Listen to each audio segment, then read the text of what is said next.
The Jake Asman Show will begin shortly. Thanks to all these great Patreon members who help support the show. Get your super chats ready. Jake will be here in just a moment. If you love the New York Jets, this is the place to be.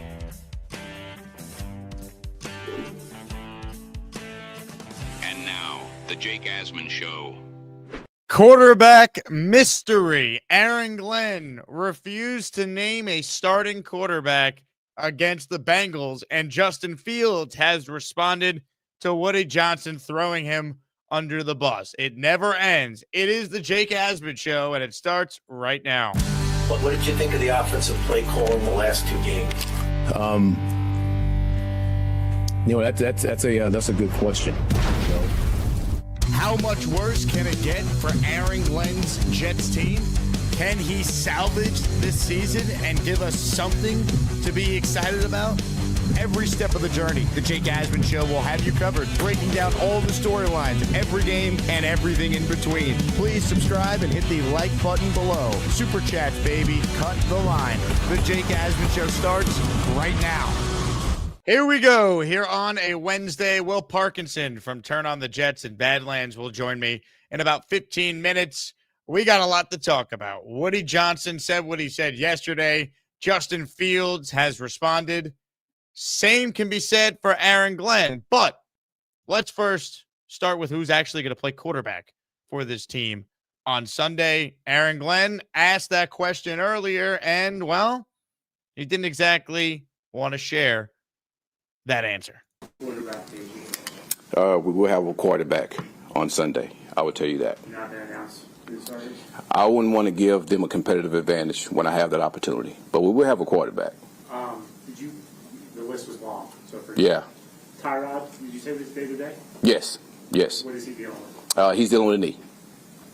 It's something that he had before.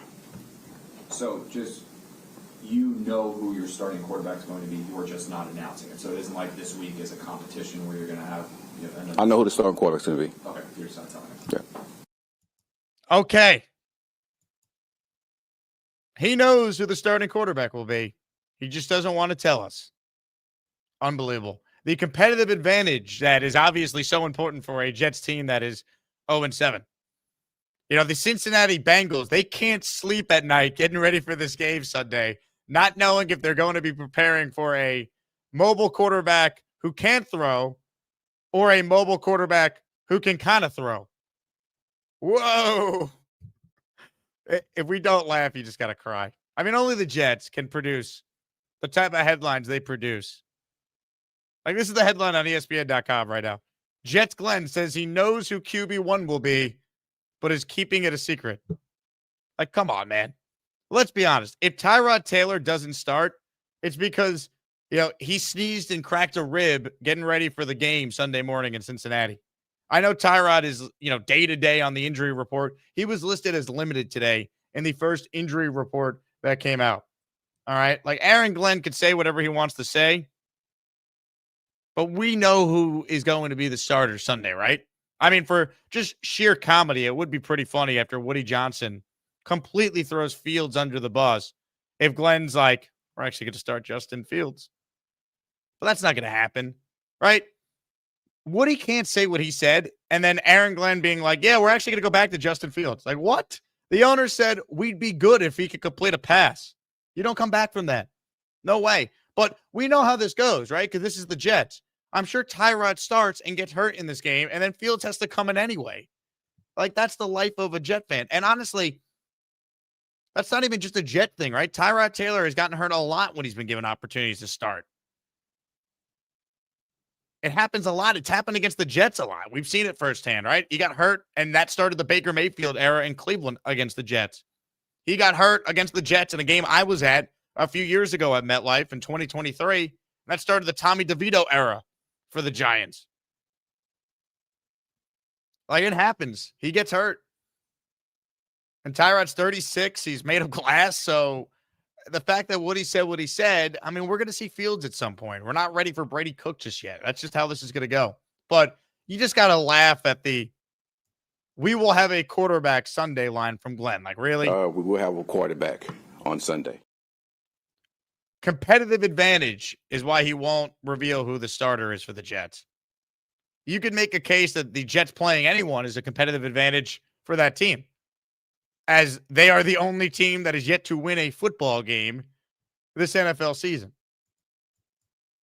It's unbelievable, man. Glenn could play whatever games he wants to play. Tyrod is going to be the starter, and he should be the starter. Not because of what he's saying, what he said, but because if you're Aaron Glenn, you got to put the guy out there that gives the team the best chance to win. And I'm not here to try and tell you guys that I think Tyrod Taylor is great, but he at least is not afraid to throw the ball downfield. He'll throw the ball downfield to the other team sometimes too. We saw that Sunday. But Tyrod will give you a good performance more times than not, a quality performance where he'll give you a shot. He gave them a chance against Tampa in his one full start this year. I was at that game as well. Like, Tyrod Taylor is a guy that could come in and you could run your offense. What I didn't like hearing today, though, and maybe this is just semantics or this is just what the Jets coaches told the players to say when asked about who the starter is this week.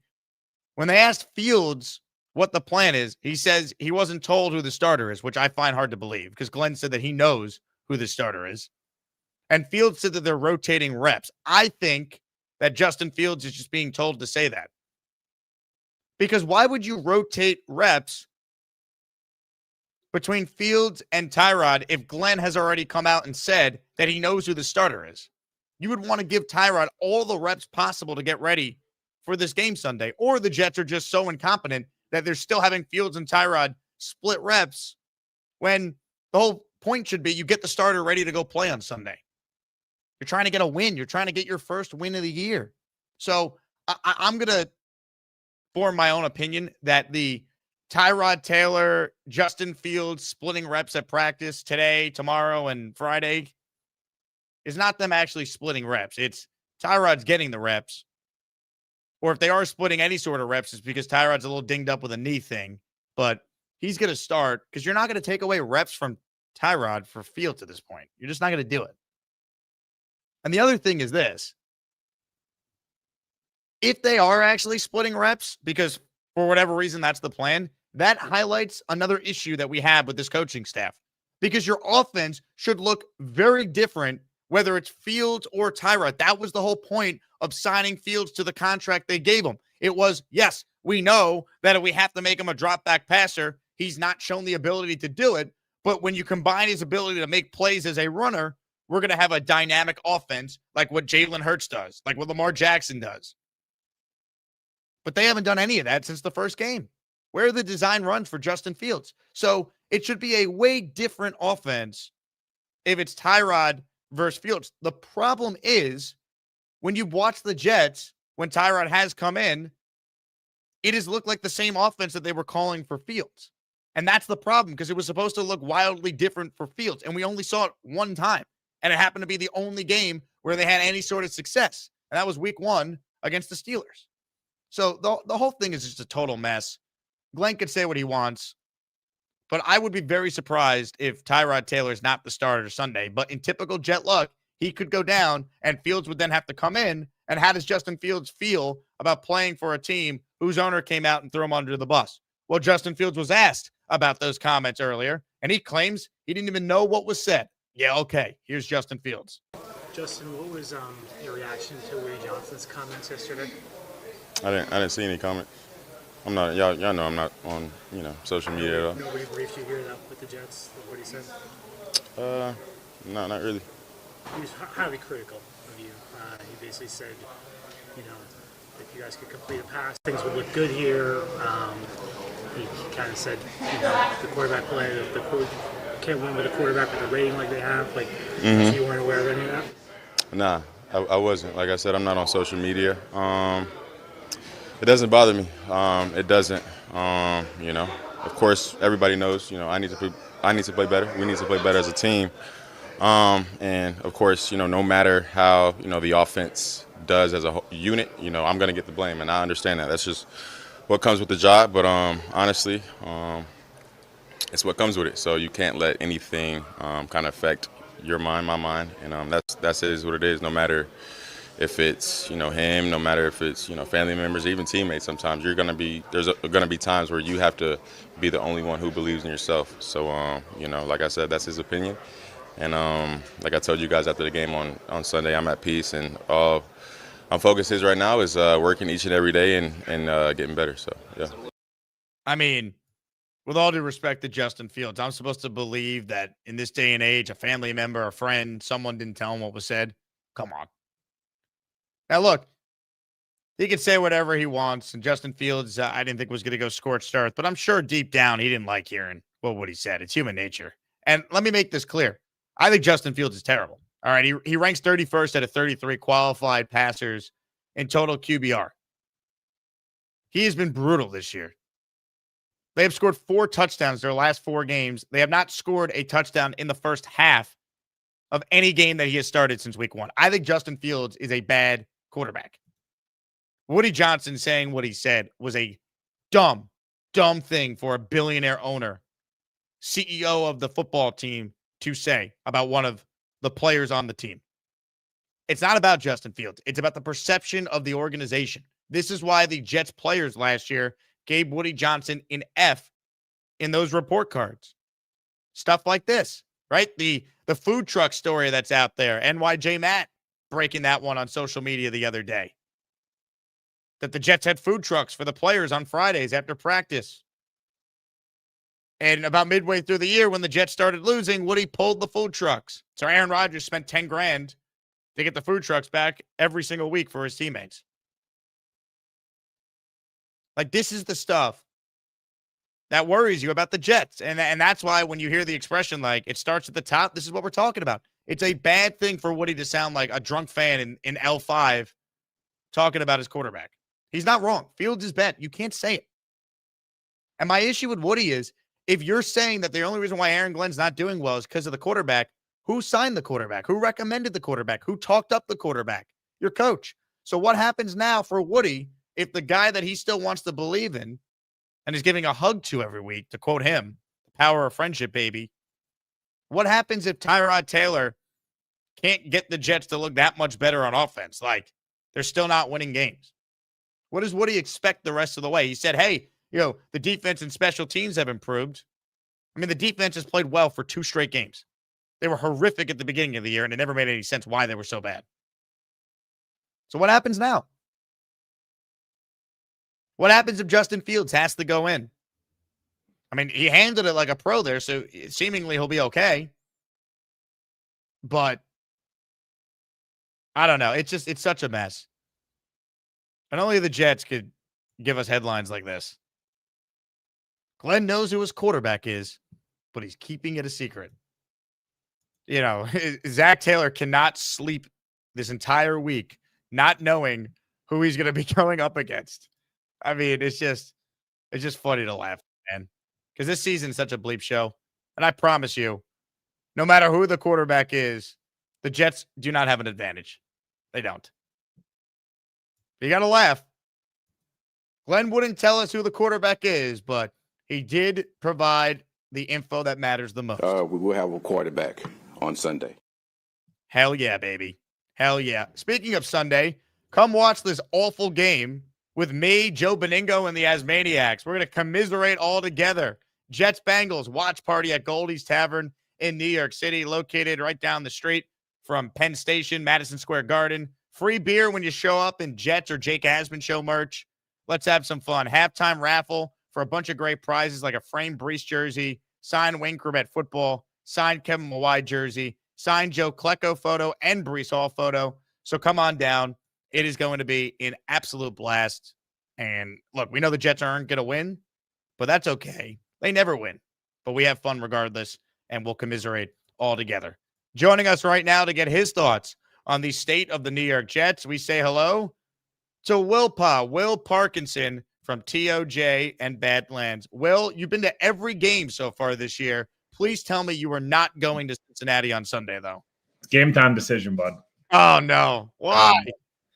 I would say one of my former college teammates, the Bengals OC, and know some people in Cincy. So there's a kid on the practice squad that went to Cortland. There's a big Cortland contingent in Cincy, and also apparently a cool city. But there's a good chance I am not going. We were supposed to. We'll see. It's supposed to be nice weather. Maybe maybe I won't drag Jamie to Cincy this time. You're unbelievable. What do you make of our quarterback mystery here? I mean, I said it. I'm sure you agree. I think it's going to be Tyrod. It would be hilarious if he went back to Fields, but what do you make of Glenn's approach here, not revealing who it is? So, like, I don't want to sit here and kill him for something that, whatever. It's very, like, Belichick, Parcells-y to be like, oh, we're not going to, they get a little bit different styles. I think it's pretty clear it's going to be Tyrod. I think that both guys did a good job of, both QBs did a good job of hitting the talking points that they were probably supposed to hit. I think Tyrod's knee is probably going to be he's going to be questionable every game the rest of the year because he's 36 years old and he had his knee scoped 4 or 5 weeks ago. But Jake, I don't think there was a chance it could have been Fields before regardless, wipe Woody's comments out, right? Like, just take those out of the equation. Jake, you lose the locker room if you start Fields again. You just do. And I know a lot of people are hard on Glenn, and I understand they're 0-7, and I totally get it. But, he's not that dumb. He saw the way, they couldn't run a Hail Mary because they didn't trust Fields to, not take a sack and fumble, right? So, I think he's aware as well. Yeah, like I said, I have a hard time believing, unless Tyrod's truly not healthy, that that Fields is the starter on Sunday. I would be shocked, and you nailed it. You'd lose the locker room at this point. You got to give Tyrod a full week of prep, let him go out there and play, just for the sake of your team right now. You haven't scored a touchdown in 2 games, and I understand Tyrod wasn't great when he came in the second half of that game Sunday that you and I were at, but he at least was giving guys a chance to make plays. I've never seen Justin Fields play this bad. I never thought he was good, Will, but that's my big thing, right? Woody could rip Fields and back Aaron Glenn. The problem is, while Fields has never been good, he's also never been this bad, and this coaching staff, and especially this head coach, was huffing and puffing his chest. They said they were going to be able to unlock Fields and let him play quarterback. Well, he's never been this bad. So that is a major indictment on this staff. And beyond just losing the locker room, the big picture questions on who this staff is and what they're capable of doing and whether or not they should be given the keys to draft the quarterback first overall. That's where I'm at because we know the future quarterback is not on this team right now. See this Jermaine tweet? Oh, no. What do you say? No, it's a good Jermaine tweet. Fans will like this. He did that. I'm not fucking leaving. Good. Tweet.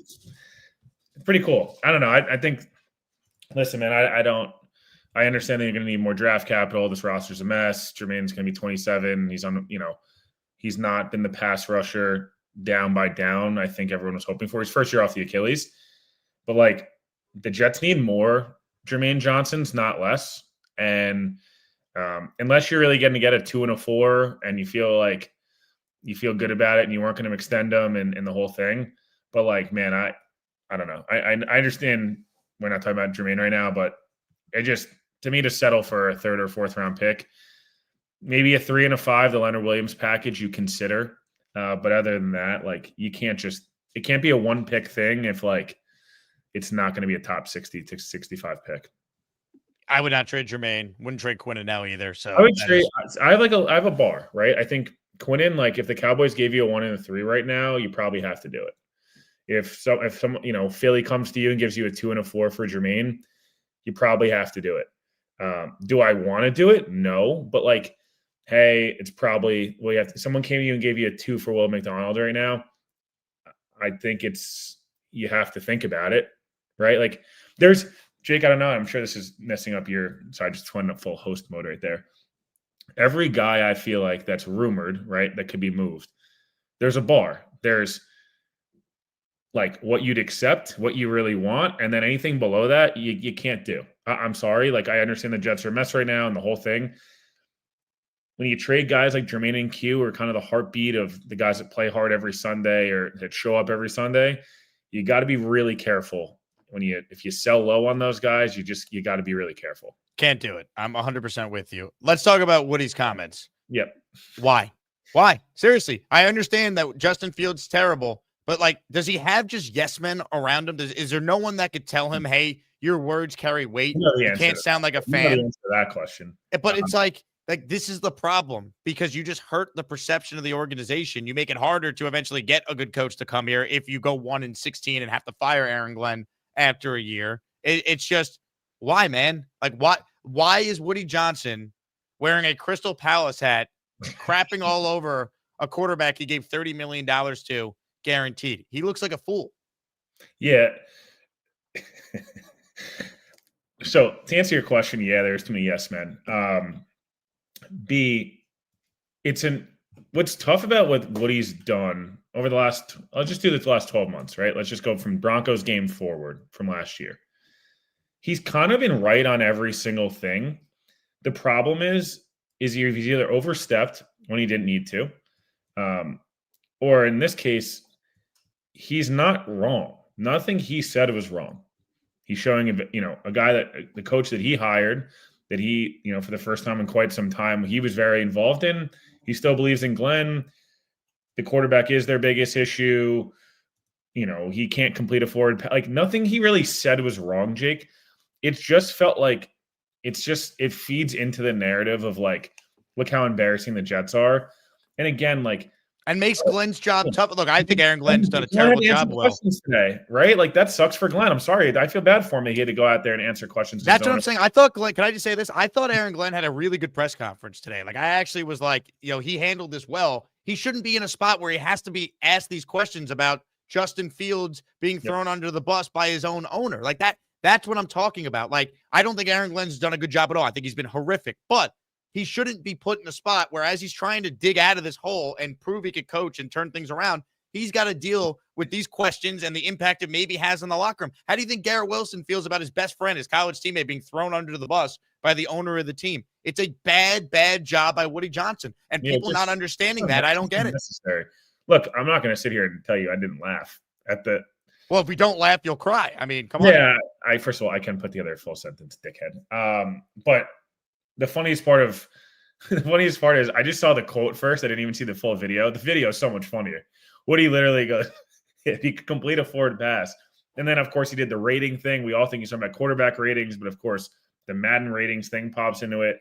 The Crystal Palace thing. Dude, the funniest part of this whole thing is Woody, apparently, from all accounts, said, I have nothing to say, no comment, and then talked for 15 minutes. Like, it's just, to me, like, listen, man, again, if you really go back through it, right? Woody over the last 12 months, Rodgers was objectively terrible when he was hurt. And it was like, it probably would have been better off for the Jets last year if he sat for 2 weeks. It wasn't wrong. Again, it's the way it gets communicated. Devontae Adams, was a really good player, and he wanted to go trade for him. Totally get it. He wanted to trade Alan Lazard for Jerry Jeudy. He was probably right? Like, Tony Adams stunk. He wanted to bench. Again, it's not necessarily the concept that he's always wrong, because I actually don't think he's always wrong about a lot of these things. Saleh wasn't a good head coach. He probably should have been fired 5 weeks prior. Like, it's not about that. It's just the optics and the way these things are kind of, seems like it's a clusterfuck all the time. And I'll give you a clusterfuck. So you can just complete a pass, it would look good. You got to complete some passes. You got to convince them that you can do something. Otherwise, it's hard to have a game that you could win. Back-to-back days, we've gotten that from the owner, and we got this from the head coach today. We will have a quarterback on Sunday. It's just this season, man. You got to laugh because it's not getting better, Will. Like, they're finishing with 2 wins or less. Like, this is going to be one of those years where this is just going to be an absolute train wreck. I'd love to be wrong. I don't think I am, though. We've been around this too many times. We know exactly what we're looking at here. I tweeted yesterday. I'm telling you, it's the most Jets thing of all time. They're going to go 3-14. They're going to win one of these next 2, and then they're going to suck for the next 3 weeks. After that, they're going to win 2 of the last 4 games, let's call it. Brady Cook is going to play some of the most egregiously bad football you've ever seen. But they're going to win 2 games because the NFL is so stupid. And they're going to finish 3-14. They're going to pick 3rd, which is fine. It doesn't matter. There's 5 good quarterbacks in this class. But we're going to have a quarter of this fan base who wants Glenn fired, and no matter what, and nothing is good enough unless he's fired. I think it's higher than a quarter, to be fair. No. I'm saying if this scenario plays out, they win 3 Okay. games, like they look a little better. They have some punchy wins. There's 50% of the fan base that kind of wants him fired, but accepts he's coming back, and it's just excited about the quarterback class. And like, there's the wars of Simpson versus Mendoza versus Mateer versus Moore, and then there's gonna be 25%, Jake, that convince themselves that Brady Cook is gonna be the next like best thing because he won 2 games, and they're gonna be like, we got to trade back, we got to do it. We'll pick a guy in the 3rd round. Like I know it's gonna happen. It happens every time where like they either don't tank quote unquote properly, they don't suck correctly, pause, and like we're gonna have the Brady Cook versus John Mateer versus Fernando Mendoza versus Aaron Glenn truthers, and it's gonna be shameless on these Twitter streets. Well, do you think the Jets have any chance to turn it around because of the power of friendship?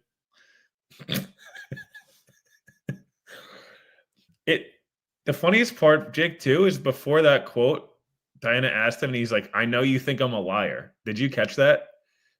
Obviously, they wrote that, her and Zach wrote a couple pieces, Wait, she said to him, I know you think I'm a liar? No, he said that to her.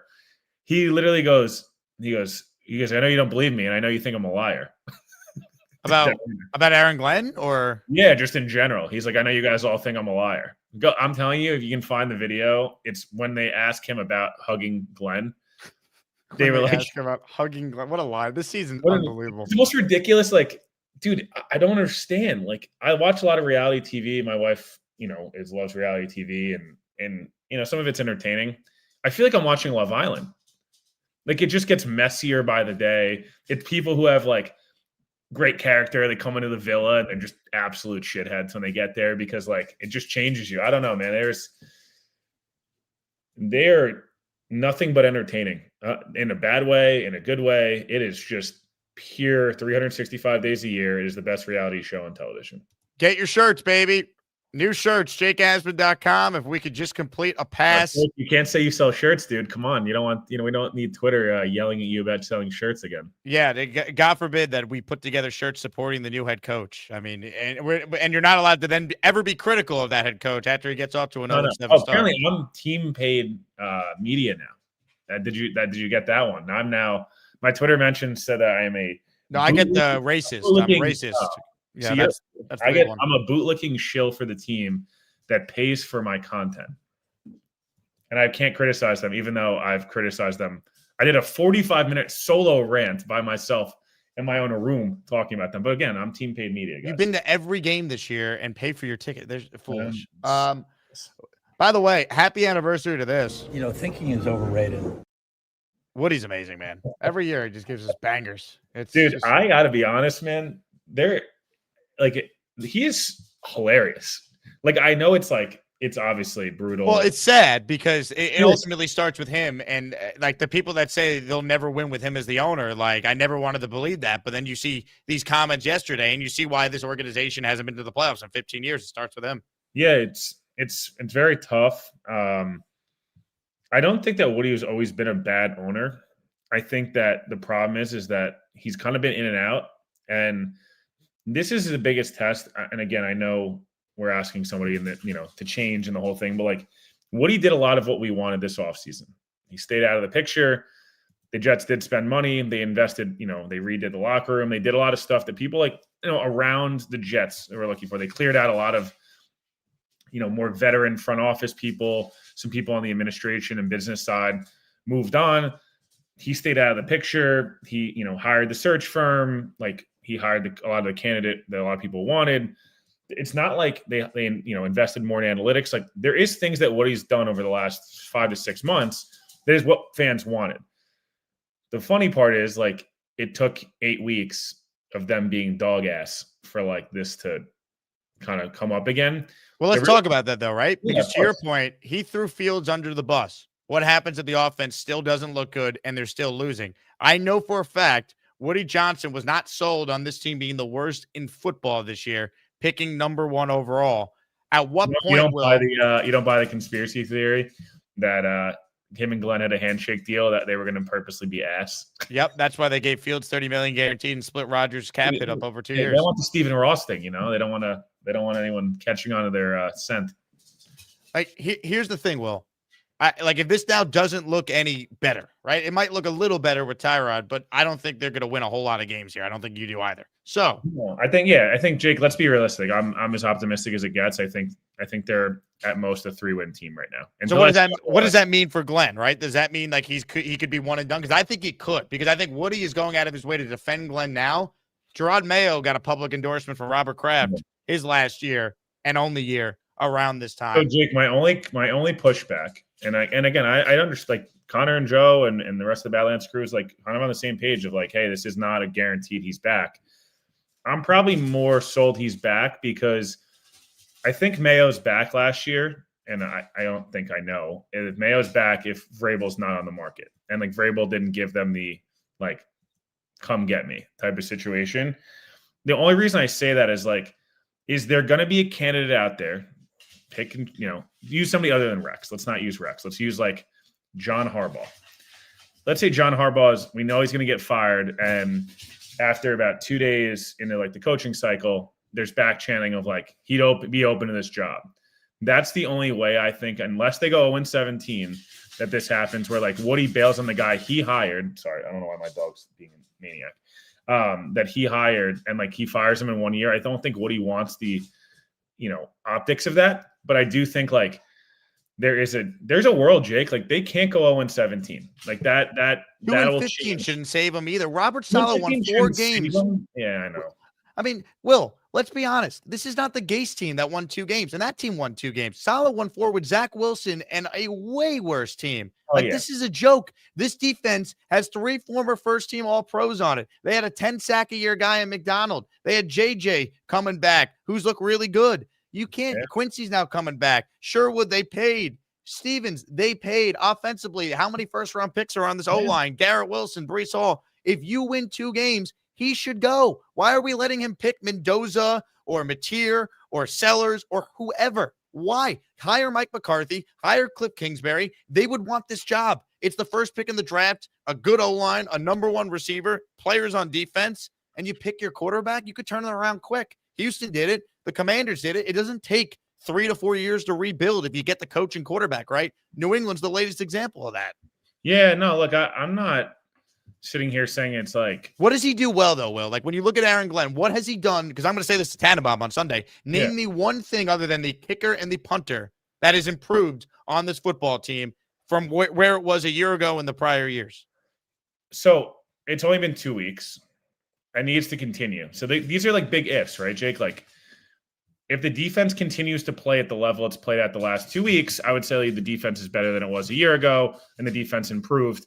Again, that's also partly to guys like JJ coming back. There's less talent this year than last year, but like I would say in general, like you could potentially point to the defense. Not yet, right, Jake? It's only been 2 weeks. The defense was god awful, for better parts of the first 5 weeks. I think specials is better. I'm literally going through the checklist in my head. I think the offensive line's better. I think he did hire the right offensive line coach, although again, like they should go get Bill Callahan if they have an opportunity to bring him back. And like, even if he's just an advisor, like more eyes in the room. I think the running backs it's hard to tell because their practices have been better. John makes a good point. A lot of great practices. I think Glenn had his best week last week, Jake. I don't know if you felt like this. I thought he did well with challenges. I thought he went for it on 4th down when he needed to. Everything but the first half, taking the timeout into the locker room because he can't. Yeah, Fields throw a Hail Mary. Really? I feel pretty good. That's like ultimately what got Fields benched was like, dude, this is week 2 in a row. And it's like, because it comes back on Glenn, and it should. Glenn said it. He said, I own the last 4 minutes of each half. If you can't trust Fields there, he can't be in the game. And again, like that can't happen again. Now that Fields is not your quarterback, or so we think, you can't, if they're in that situation again, there's no way you can, like, that's acceptable. You know what I mean? Like you've kind of used a lot of goodwill and kind of some of your get out of jail free cards 7 weeks in, which is tough to be 0-7. And Woody has basically given him a pass for 0-7 by blaming just the quarterback. But here's the problem. 1, Glenn wanted this quarterback. That doesn't get brought up by Woody Johnson because he has no clue. And two, if it still looks bad now with Tyrod and they're still not winning, I wonder when Woody's like, like we can't run it back with this if we look this bad. The New England game that's going to be if they get run off the field in both New England games. Thursday Night Football is the first one. Right. That's the only prime time one left. And then they get run off the field. I'm not going to get into the season ticket holder thing. It's my biggest, for some reason, everyone loves to give me a hard time that I still go to games. I like going to games, man. And if you don't like that, not sure what to tell you. Woody Johnson makes a lot more money. And so does every owner off of how much the billions of dollars they make from the TV contracts, as opposed to, my shitty upper deck seats. But look, man, I truly think Jake, he needs, if they lose every game like they did last week, the rest of the season or some form of that, he'll be safe. He just will, because they'll be look, the specials, the defense, we're being aggressive. We don't have. They haven't scored a touchdown in 2 weeks. No, my point is hey, they lose 2020 end of 2022, where it's our defense is good, our specials are good, the quarterback's the issue, right? If that's what happens, sure, that's your get out of jail free card. My issue, Jake, is they cannot have what happened in Dallas and Buffalo happen 3-4 times down the stretch. You just won't make it. Or London, where it's clear the coaching cost them. Well, yeah, I'm really hoping that I know they've made some adjustments and things around in-game decisions and things like that, and looked good last week in terms of I agreed with the punt at the end of the game, Jake. It's embarrassing that it has to be that way, but the 4th and 10 punt to me made sense. I know they didn't get the ball back, but they had a better chance of getting the ball back there and then the game completing that 4th down. They were never completing 4th and 10 with Josh Reynolds and empty shirt Alan Lazard. So again, I'm not trying to. It's kid gloves, and it's probably a week too late of benching Tony Adams and benching Fields and things like that. But I need to see that continue, at a bare minimum, dude. And just for the sanity of the rest of the staff too, I need to see how they handle the trade deadline. I think that's going to be huge. I don't know that they're going to be huge sellers. I'm not convinced of that. I know everyone thinks they're just going to sell everything.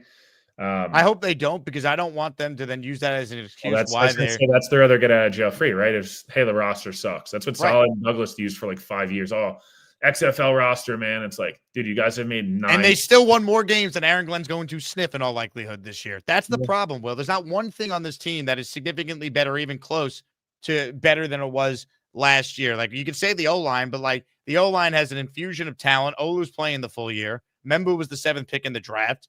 To me, there's just not enough. There's not enough improvement. And Justin Fields being this bad is a major red flag, because that was who they wanted and talked up and coached up and said that they were going to let him play quarterback. It's concerning, man. This was Aaron Glenn in June talking about Justin Fields, Will. He can galvanize a group of men. Listen, obviously he's a talented player, and listen, I'm happy that I have him as my quarterback. I really am, because I think the sky's the limit for this player. I really do. Listen, I'm not going to go out there and say that he's the next Joe Namath or anything like that, but I will tell you what, man, he's going to be a good player for us, and I'm excited what he's going to do for us this season. We went from that to the owner coming out saying if we can just complete a pass, it would look good, talking about the guy that Aaron Glenn couldn't wait to have and it was excited. And, they compared him to Darnold and Mayfield having a resurgence. Why would you give Tanner Engstrand the opportunity to oversee the development of Fernando Mendoza? He's done nothing. They have not scored a first half touchdown since week 1. Breece Hall has had 3 total targets the last 2 games. 3 of them came all against the Panthers in a game they knew all week Garrett Wilson was not going to play in. They are inept. They are an inept coaching staff. And I'm sorry, they need to show a lot more than just not get blown out in some games here if they're going to survive. They shouldn't. Now, they might survive because we know the owner has no clue what he's doing and probably doesn't want to admit a mistake just a year in. That might save them. But as far as what we're seeing as fans, it's despicable what we're seeing as fans. It's enough. Yeah, it needs to be better. There's no doubt about it. I'm not just capping for Glenn. I met the guy a couple of times. I don't really have any there's nothing. I'm not I don't have a reason to back. I think we all want him to be good. He's a former Jet who wanted the job. But we can't blindly support him. I think that this will be interesting. And again, I don't know how long. I don't know how long we're gonna get Tyrod, right? he gets hurt. Like it's unfortunate. It's been we will see Brady Cook start games this year.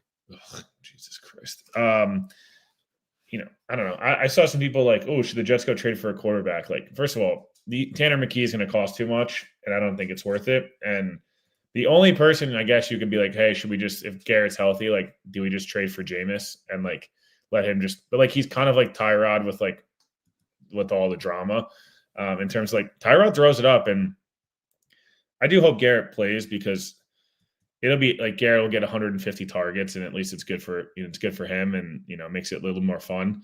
The reason I say the Tyrod piece is because like at least I think we'll see more of Engstrand's offense. Now, I still one problem with Tyrod is he still holds the ball for an hour as well. Like him and Fields do the same thing. It's just Tyrod throws the football, Fields doesn't. So yeah, I think it's the LaFleur thing again, dude, from 3 years ago, where it's like, is the OC bad or does the quarterback suck ass? And it's like, it's hard sometimes to tell because with Zach, they were dumbing it down. With Justin, they have a very, very limited playbook.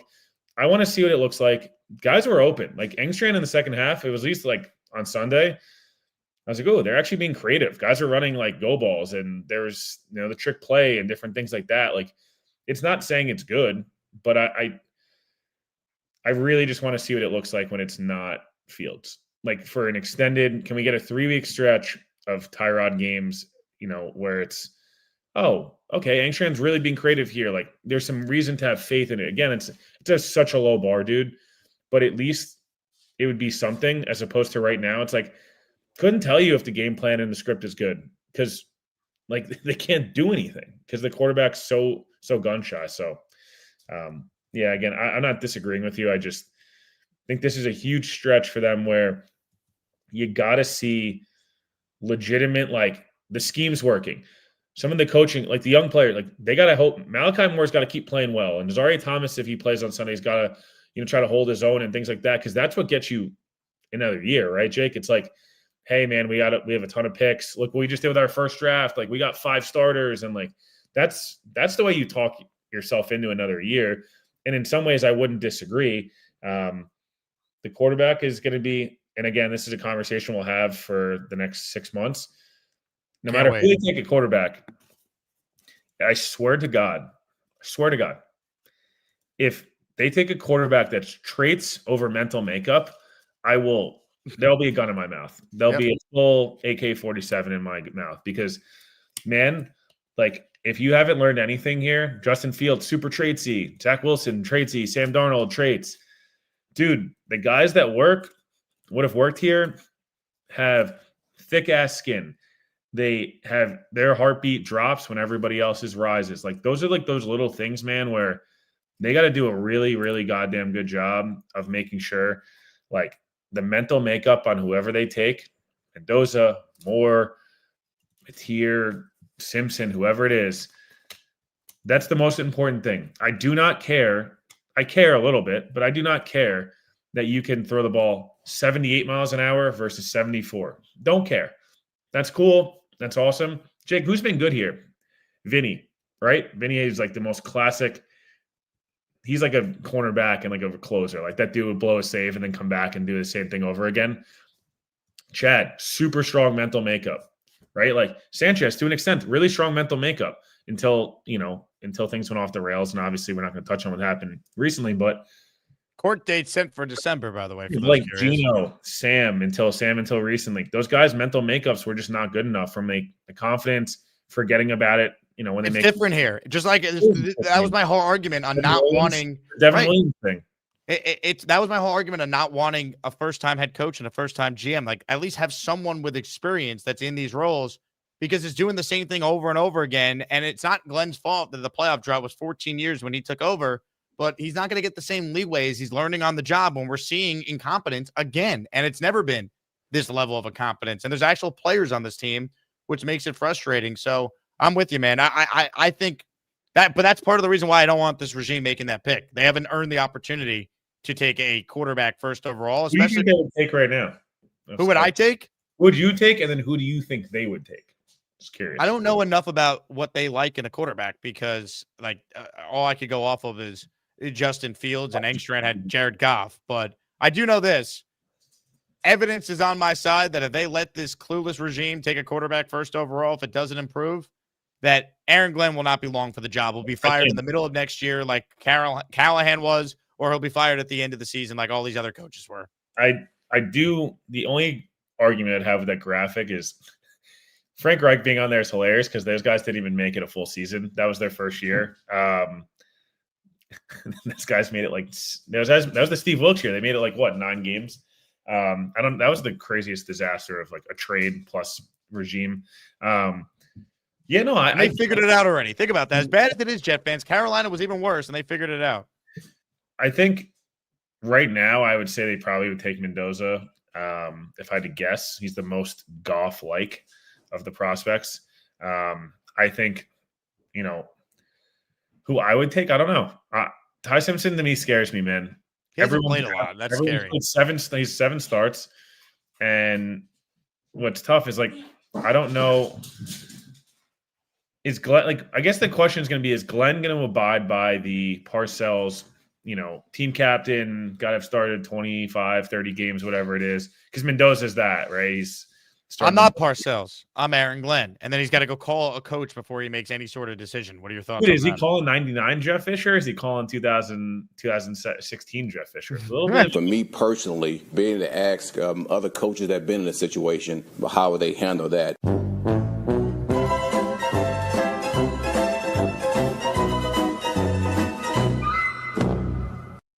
If you couldn't tell, Will, I'm absolutely disgusted with the state of this franchise right now. What's content creators in 2021 were all pro taking Zach Wilson, anti-keeping. Dude, my entire podcast launched on keeping Sam Darnold.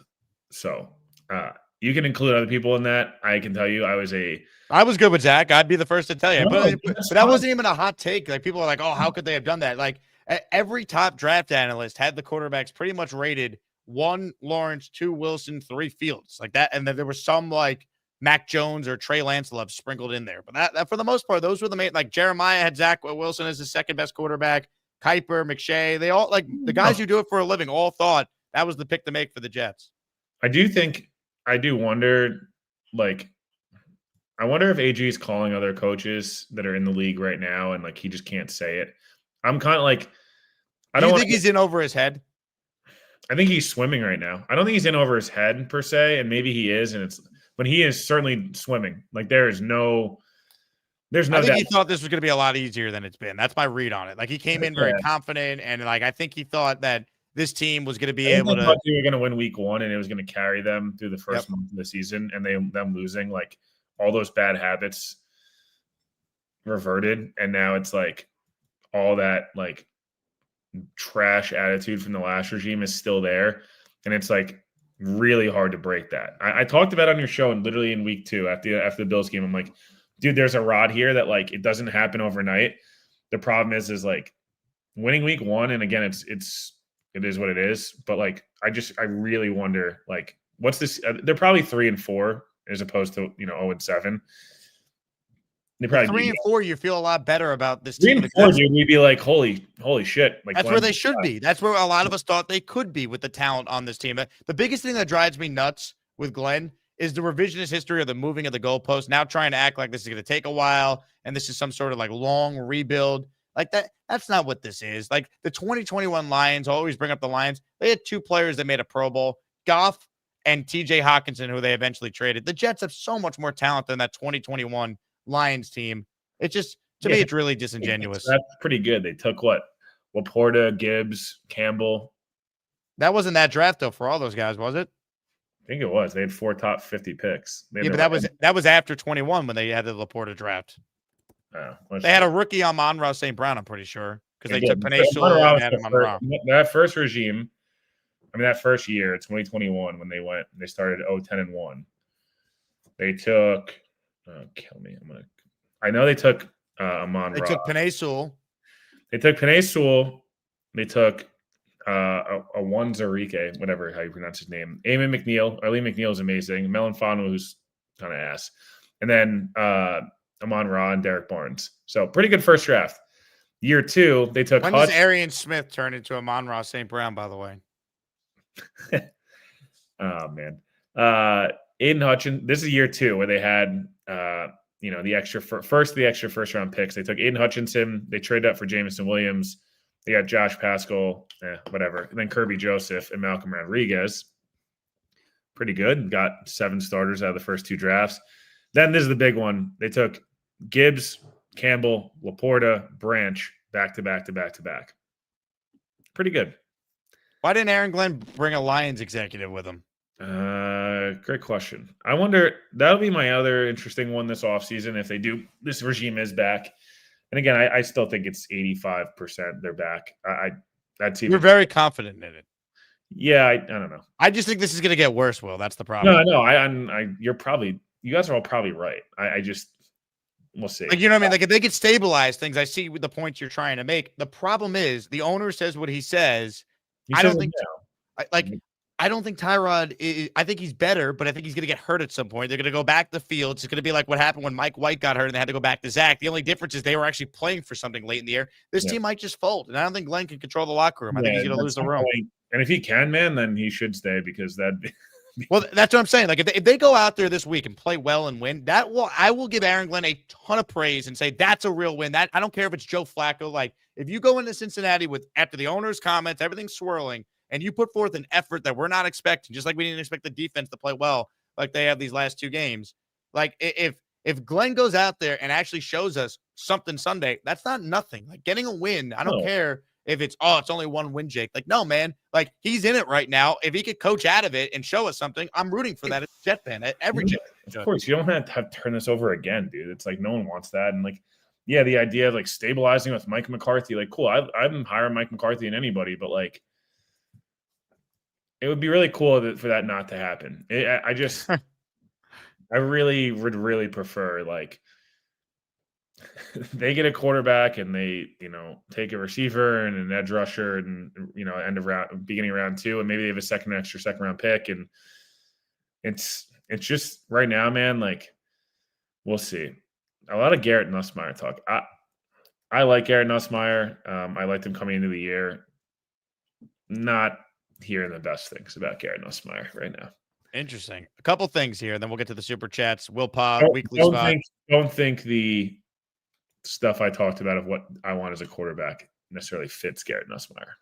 Interesting. Giveaway into the show today.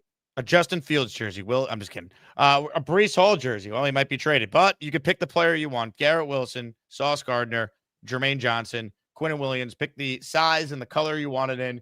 Gift the membership. We are 53 minutes into the show, and no one is gifted yet. I will double the first person to send in 5 memberships or more for our giveaway. And in honor of the Knicks season, this week's weekly raffle prize, our top prize, a signed Wall-Clad Frazier jersey and a signed Wayne Corbett football. I'm going to add a CJ Mosley helmet to the third prize. So those are what we are playing for so far. Speaking of CJ Mosley, behind you, Will, is there a CJ Mosley jersey frame there? Hell yeah. Oh, yeah. Courtesy of the Asman, Jake Asman. Let's go.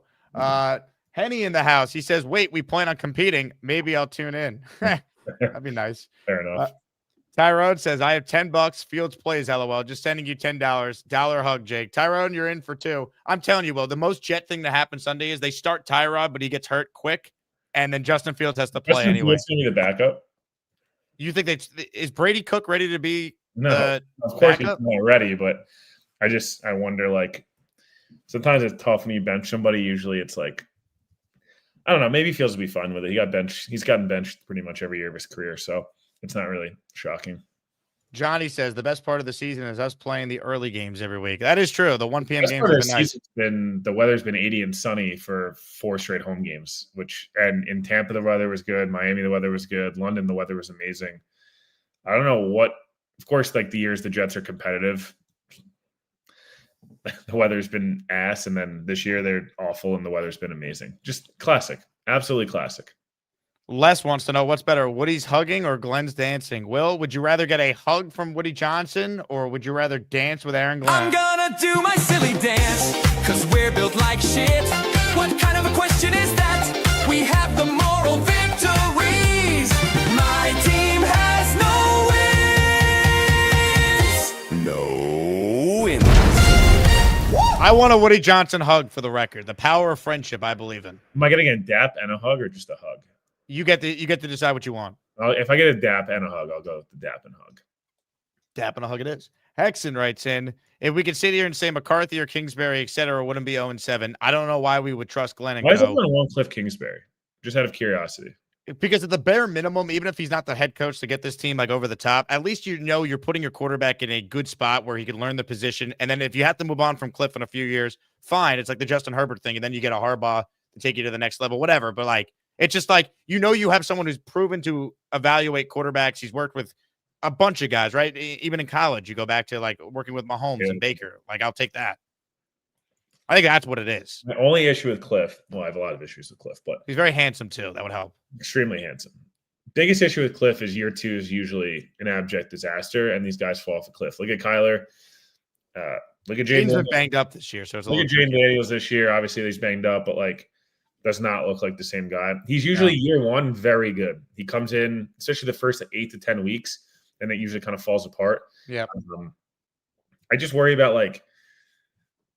I don't know, man. Then you're doing the same thing. McCarthy to me is like the classic, and everyone's used this. Joe O'Connor uses this example. He's the Thibodeau hire. It's like he's probably not winning a title here, like most definitely not winning a title here, but like he's going to turn you into like a normal organization again that wins between 9 and 12 games a year. You'll probably lose in the second round. He's probably going to piss you off, and eventually it'll get annoying. But like for the beginning, like he'll just turn you into a normal org. There's an argument to be made that that's what they need. I think there's just not a lot of, again, we'll see what happens. There's not been a lot of candidates that have like, you look at the Titans job and who they're eyeing for candidates, you're like, holy crap, man, that is ugly. So yeah, no, we'll see. Again, I still really don't think he gets fired, but like each week, the more they lose, the more credence there is to it. Yeah. Yeah. Like it's, you don't want to be one and done, like shut people up and win a couple games and it'll go away. Les says Tomlin got 4 wins out of Fields. Glenn can't even get 1. What does that say about the staff? I don't trust. Yeah, average day up at 9.5 points a game in Fields 4 wins last year. And again, like, but Fields statistically has never been this bad. That's my big thing. He's also just been awful. Like I don't know how. Like it's some level. Why is he awful though in year 5? Like why is he regressing? So mentally shot, dude. I don't. He can't even throw the football, Jake. Like he doesn't. He was so good that first game. Like what happened? Like he got concussed and he forgot how to play football after that. Missed the Garrett on that bang 8 to start the Buffalo game. Fumbled the next drive, and he's been awful pretty much ever since. Like yeah. I don't know, man. The rest of that Bills game, he was horrendous. He was almost as bad as he was against Denver. He doesn't run, dude. Like even this week, man. Like I know he got popped on that slide and that sucked, obviously, but like they called QB power 3 times and like he just like doesn't make anyone miss. Just like a 4-yard gain and like slides. It's like oof. I don't know. Just there's nothing really redeemable right now. And again, Tomlin's also like a Hall of Fame coach. And Glenn's in year 1 being a head coach. I just don't know if that's a fair comparison. I'm not trying to like absolve Glenn, but I don't think like Mike Tomlin went like took Mason Rudolph and Kenny Pickett to the playoffs. Like he's just a really good coach. I don't have to tell you. And I had to fight with Jet fans last year who said they wouldn't trade Travis. Okay, listen, don't get me wrong. Mike Tomlin has his flaws. He is horrendous when he's about to go for it on 4th down or punt and does like the classic Todd Bowles. Like, although Todd was pretty good the other night, but he manages a locker room and a program better than pretty much anybody in NFL. And like, yep, you definitely would rather have Armand Membo or Mike Tomlin. That was my whole argument in the offseason. Yeah, like Mike Tomlin right tackle with Roderick Jones, who's like the worst player I've ever seen outside of Justin Fields. Yeah, it's amazing. Hey, shout out to Mike DeRamo. We're doubling his entries. He is in the Asmaniac raffle for a 10. He's the first to gift to enter for a chance to win a jersey at the end of the show. Thinking is overrated. But winning is not. Mike DeRamo, you're in for 5. This one is from Jet Up, who says, what about longevity for a coaching staff? For example, Sal and JD era, the consensus was to dump Darnold and draft a new quarterback to rewind the clock. Yeah, I mean, I've said it a million times. They should have, like, wait, you're asking me? I think he's talking about like the decision to move on from Darnold because you would have had to pay him in a couple of years, 5th-year option. That was the worst, though. We got to reset the clock. Darnold was on like team control for another 2 years. That was the stupid, and really could have been 4 years. That was the dumbest. That argument made no sense. You could have just been like Sam's cooked mentally, and that was the only argument you needed. That was it. There was no like, hey, we're not going to attract the right head coach with Sam here. It's just hilarious looking back. Like they could have had Sam and then moved him again the next year if he wasn't good and had like Jamar Chase or Michael Parsons. I mean, nice. By the way, not had Zach Wilson. Big story on SportsCenter. Justin Fields reacting to Woody Johnson. This is what I'm talking about, though, on why what Woody did was so dumb. It created a distraction, an unnecessary thing. The Glenn was all about moving in silence, and the owner made it impossible to do that with these comments because Glenn has to be asked about it, like you have this exchange earlier. Pretty clear yesterday with the comments. Yep. Does that impact? I mean, we know how he feels about Justin. Clearly, he does not want to play. But how does that impact your? What made you say? Well, did he say that? Well, he was very critical of him. So what did he say? He said he couldn't complete a pass. Did that say he doesn't like the quarterback? He Did said, that say does the quarterback's not playing? No. But I'm No, he said. How that his opinion impact your decision when Yep. your owner is basically stating that he doesn't think Justin Fields is getting the job. Well, I said before that Woody puts that in my hand as far as who plays, and I don't see that changing. He trusts me to make that decision. Again, he made a comment, and he has every right to his comment. And again, that comment was actually said by a number of guys, including our quarterback, as far as the efficiency of how we play. And we're not going to fight that. We understand that. We have to get better. We do.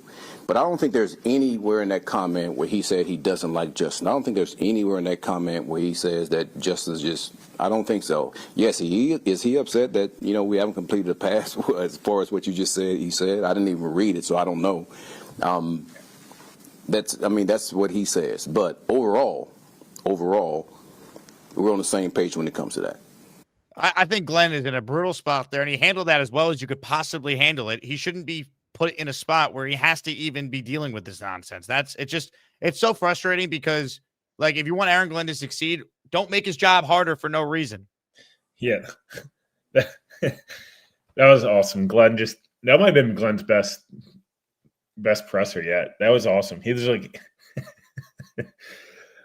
did he ever say he doesn't like Justin? Like, obviously can twist it into like, he never said he didn't like him as a person. Like, that was great. That was actually a really good answer. That might be that.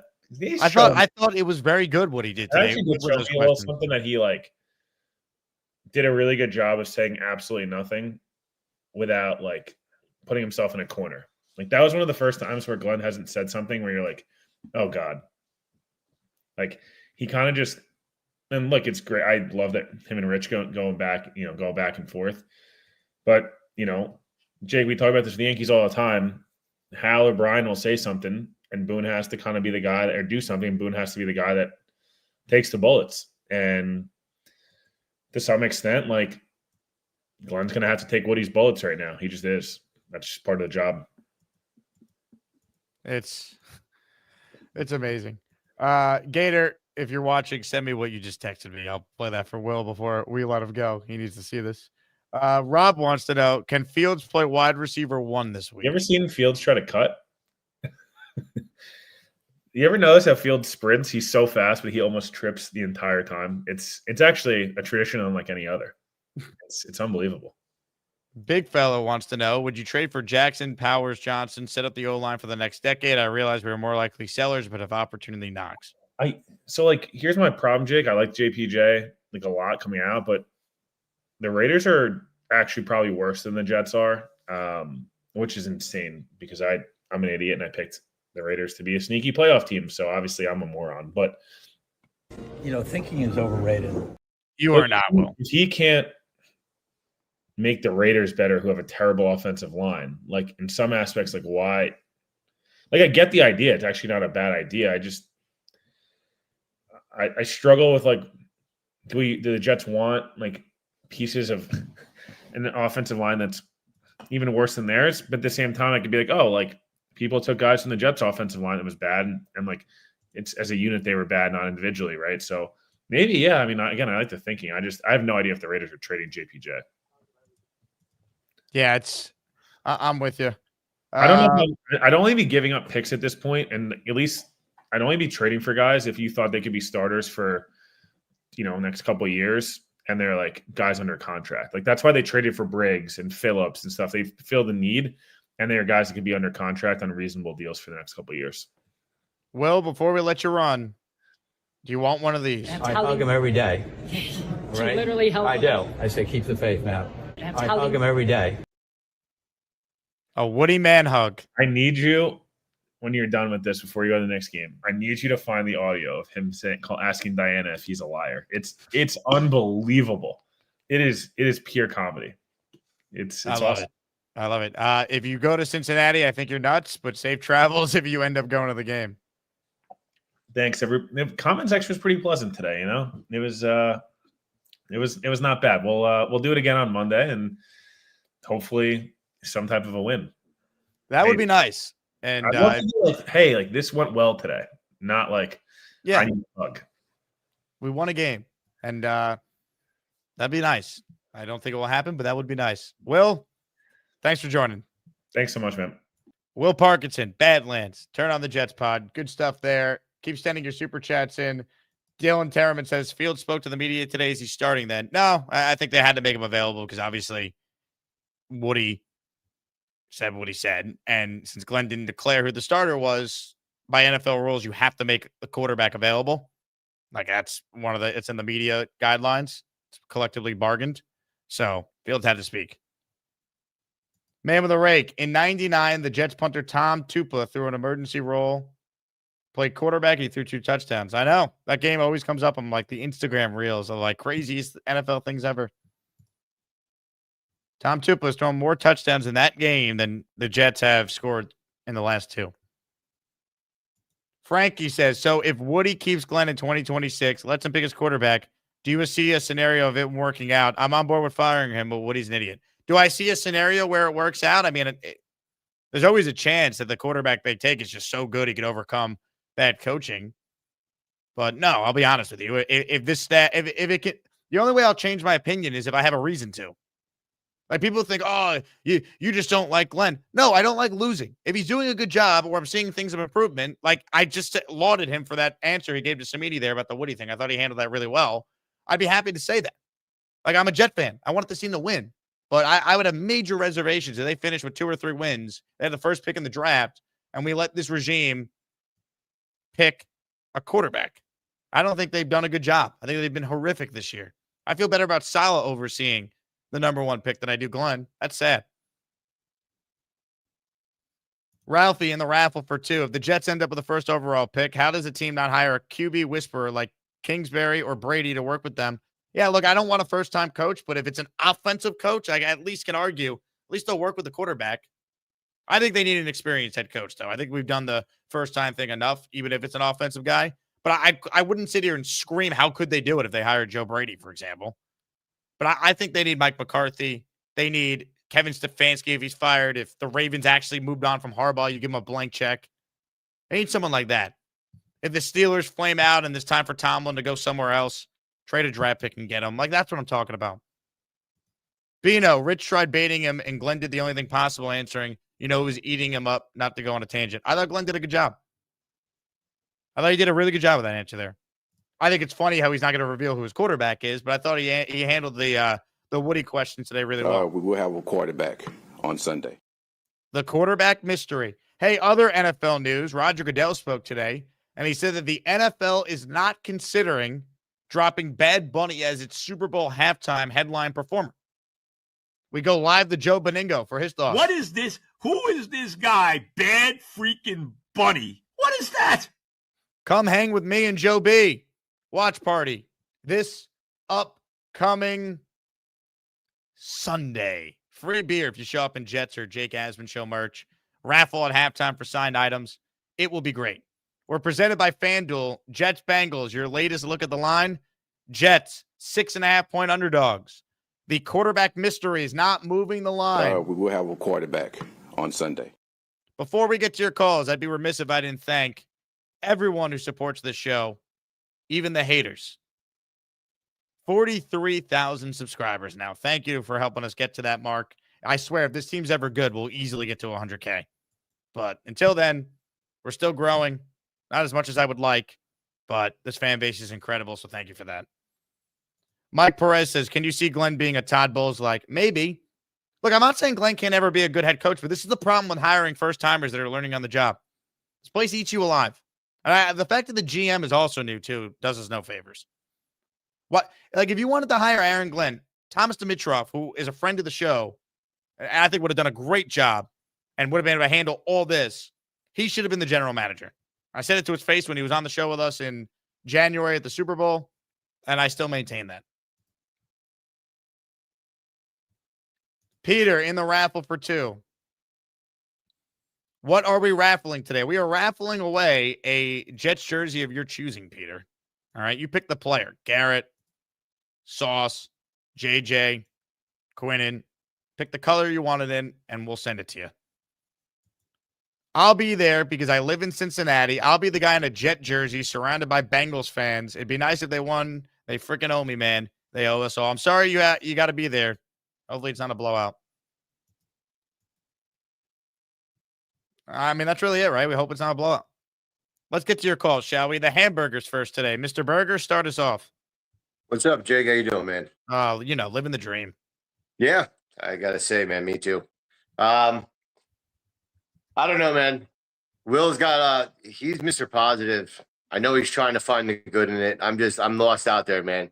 I don't see where we're gonna get 3 wins from. I don't think this coaching staff, Aaron Glenn's gonna figure it out. The fact that we're holding off on even announcing the quarterback is kind of comical to me. I don't know. It just speaks more volumes of the inept of the coach. I mean, yeah, he had some key points today that he had an all right interview, but I don't know, man. I turned the game off on Sunday after halftime, and I had some things to do, and I didn't really care to look until 4:00 because I knew the outcome of the game. I went back, I watched a little of it. Not much changed. Tyrod looked a little better, but I just don't see it, man. You made me bet you 100, so I still believe that they're going to go 0-17. And I'll tell you what, Hamburger. I must admit, as I'm sitting there watching this disaster in person, I started to think maybe they actually will go 0-17. Like, dude, I still think they'll win a game, but like I'll admit, watching that on Sunday, that was the first time where I'm like, they're not even able to score a touchdown. Where I'm like, maybe they actually will not win a game. Like, it was the first time I actually was like, you know what? Maybe Hamburger, Black Gypsy, maybe they're on to something. Yeah, dude, I felt this way since, I had an open mind. I was not pumped about the coaching staff. I was not pumped. I wanted to say, hey, let me see what they can do. After week 1, I said, okay, I felt better, a little better about it, but I still said, it was still the same type of Jet loss. Like, it was still incompetence at the end of the game. And then we went on to week 2, and I don't know what it was. And what it is I look at the season kind of a little different than probably a lot of people. Like, I haven't been following a lot of the media hype. I don't listen to a lot of things. I kind of stayed off this show for a little bit because I wanted to kind of see things just with my own eyes, with not any influence of anybody else, and just watch football. Like, I don't dive in and dissect plays and watch back film. I played football 9 years. I can sit there and I can watch a game and know whether or not this team is coached well or if they have talent. And after week 2, dude, I mean, I looked at my wife and I was like, we are in serious, serious trouble. I mean, I understood he's a first-time coach, but the guy's been in the league for how many years? The guy's been coaching for how many years? I mean, the in-game management has been terrible. I don't know. It's just, I don't see it getting better. I am all for hoping. I don't hope for 0-17. I really don't. Even though I'll take $300 from you, I really don't want to go 0-17. I don't think it's going to be 300. Yo, you bet at 300. You upped it really? to get me it. You upped it. Oh, that's right. I gave you odds on it. Yeah. I need to win bad. That's the only reason I took the bet, because I don't bet the Jets. I don't bet the Jets. I think I'm down at least $500 if the Jets don't win a game. But easily, if 0-17 means I get a new coaching staff and we don't ruin the first pick in the draft, it's worth the $500 investment. I'll say it's a tax write. Correct. And listen, the comment from Woody, I think Woody is I think there's 3 bolts coming out of that tire that's holding on to him believing in Glenn. I honestly, if the defense and the special teams didn't perform in a lousy 2 freaking games that they look competent, I think he might not have said a damn word. I think he's kind of given him a kind of a scapegoat because of the last 2 weeks with the defense, but we also played not really very impressive offenses either. So I'm not holding too much on how the defense was good. They play an offense that can throw the ball down the field and are a little more dynamic. I think they're going to get chewed up. I don't think their schemes work well enough, but I really do. I think Woody has like 3 bolts out of that wheel, man. I think if you put up a real bad loss this weekend, the defense regresses, the special team regresses, you got penalties and bad calls again, and Aaron can't hold this team accountable and do the right thing and game management. I think you're going to see nothing said from Woody. I think it's going to be quiet the rest of the year, and it's just going to compound and get worse. And I can't agree more with you. Like, yeah, I hear the offensive-minded coach first time. I don't want to see it, man. I want an organization builder. I don't care that we don't go to the Super Bowl or we don't make it past the second round of playoffs. Win, man. Like build the organization, get the roots set in this organization. Start with a quarterback. I don't need some ingenious guy with a quarterback. I need someone that's going to build the program from the bottom, who's going to make the right picks, who's going to evaluate the right way, who's going to, you know what I mean? That knows how to manage a game. That's not going to put the team into these situations that we're in every week to week. And our coaches don't know what to do. I mean, it's just been repetitive over the last few years. And I think of McCarthy, probably like, for me, McCarthy would be number one. Yeah, number one, really, if we can go get, what's his name from the Steelers. I mean, let's be real. But I don't think that's even going to happen. I think he's staying in Pittsburgh, even with a number one pick thrown out there. But McCarthy, man, says a lot to me, like means a lot to me, because I think he's going to really change the organization. Yeah, we might not go to the Super Bowl, but you know what? I'll take 5 years of making it into the playoffs and losing the first and second round, and then give I'll us start watchable football, man. Like making the playoffs will be fun. Like just like waking up in December, having a game that still matters. Like we haven't had that in a long time, man. Like consistently. Like they're the flash in the pan in 2022 and they collapsed. Like that's really it. It's been brutal.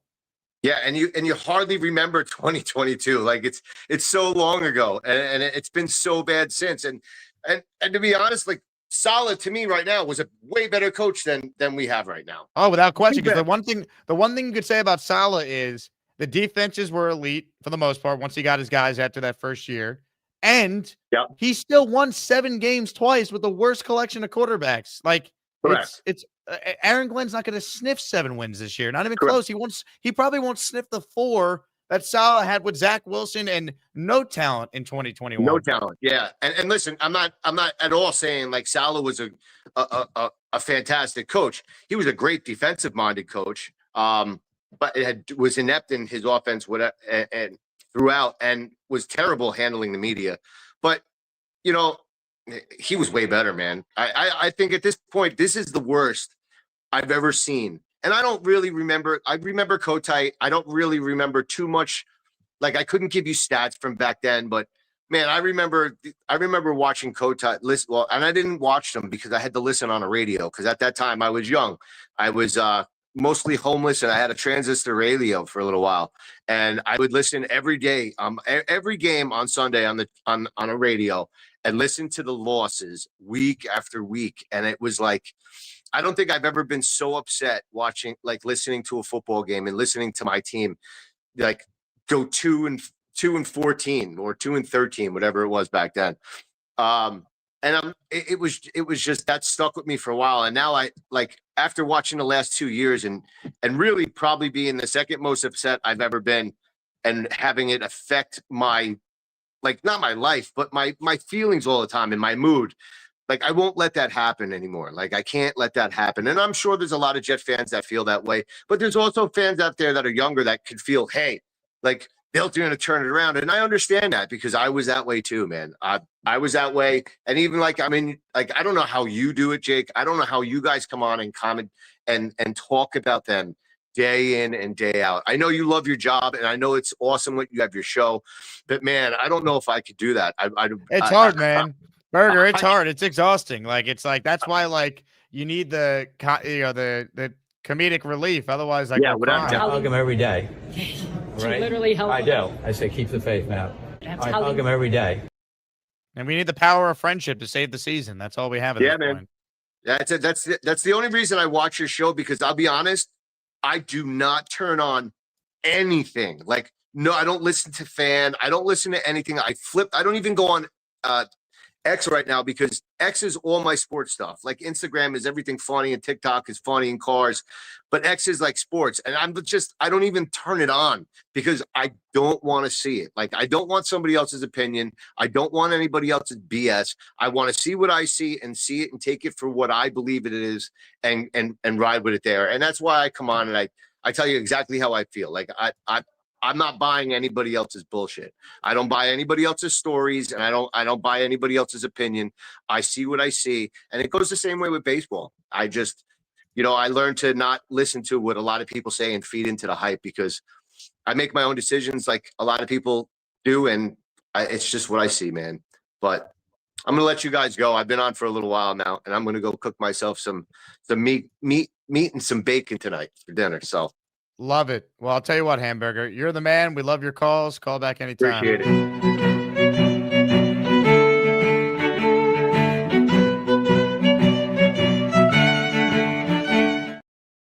Speaking of calls, yesterday at the end of the show, for those who saw it, Beast came on and I showed him a photograph of what appeared to be his underwear that had shit stains on it. I want to make it clear this photo has been doctored by NY Jets Florida Ted and Dixon Yass, and Beast did not shit himself. All right. So I know some people know, but some people maybe don't know. This is not a real photo.